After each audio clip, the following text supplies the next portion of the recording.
당신의 약점을 가장 잘 아는 건 당신이 아니다. 여러분에게 질문 하나 드리겠습니다. 지금 이 순간 여러분의 가장 큰 불안은 뭔가요? 경제적인 걱정? 건강? 관계? 아마 대부분의 분들은 바로 떠오르는 게 있으실 겁니다. 그런데 그걸 여러분 말고 누가 알고 있을까요? 놀랍게도 알고리즘이 알고 있습니다.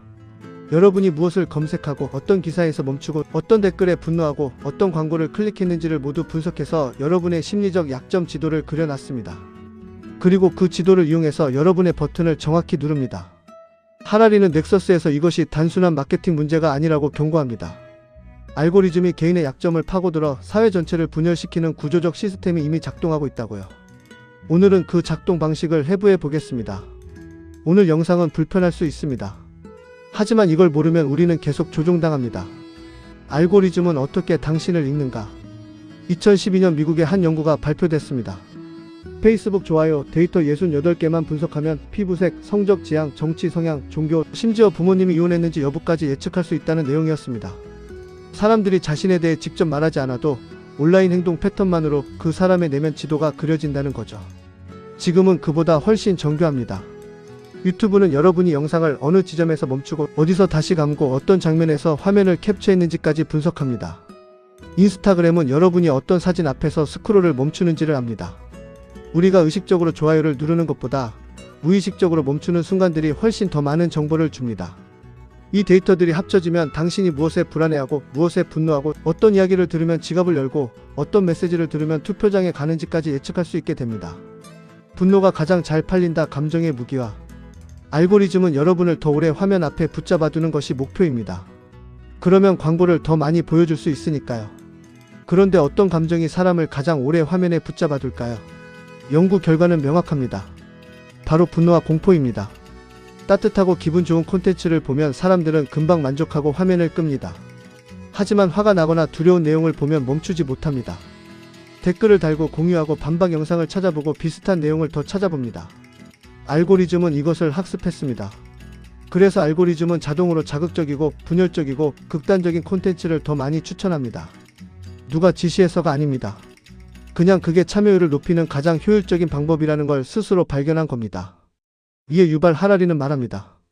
알고리즘은 우리를 분열시키려 설계되지 않았다. 그냥 우리의 가장 어두운 본능을 가장 잘 활용하도록 최적화됐을 뿐이다. 케임브리지 애널리티카 분열이 무기가 된 순간 이론이 현실로 드러난 사건이 있습니다. 2018년 폭로된 케임브리지 애널리티카 스캔들입니다.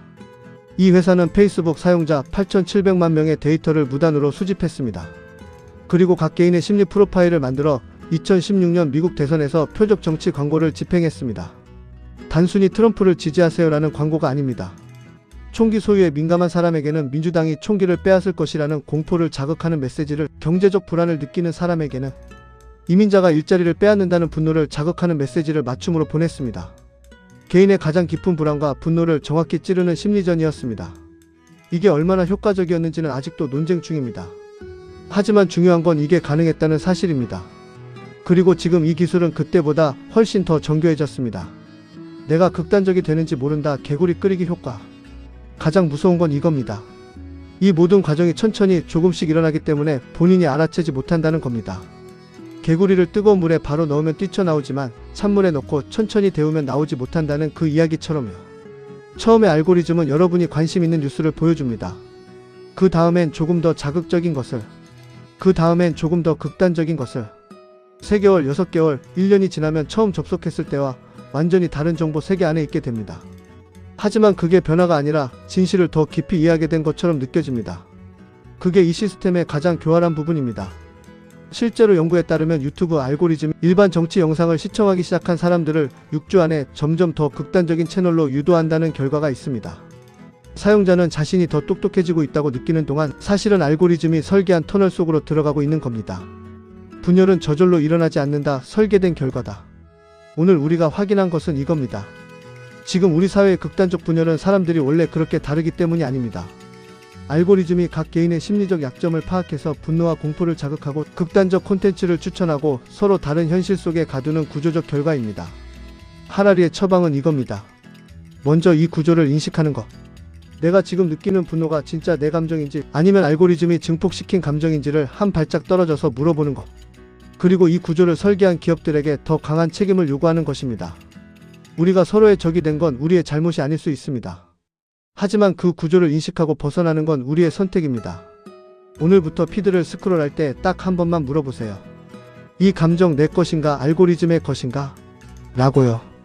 다음 영상에서는 8번 주제 권력과 책임의 불균형, 기술 권력은 왜 소수에게 집중되는가를 다룹니다. 구독과 알림 설정 부탁드립니다.